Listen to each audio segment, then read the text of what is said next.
Ito na friends, good morning.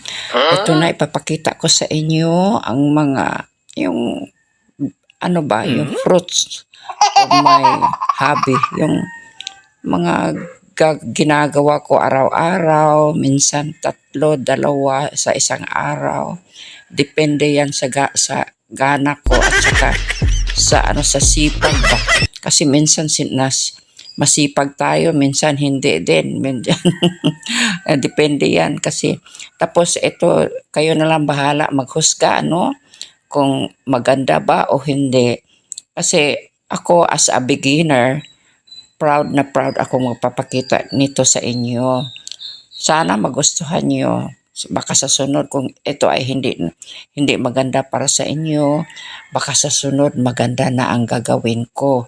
Kasi as the days go on, ma-improve naman tayo, di ba?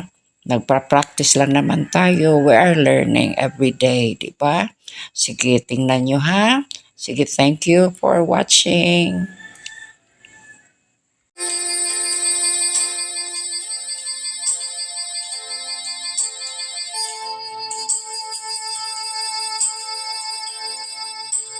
Kagabi, mga 2 or 3 days ko na yata ito.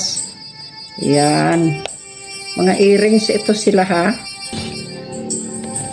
Yan, tapos meron pa ito isa. Yan.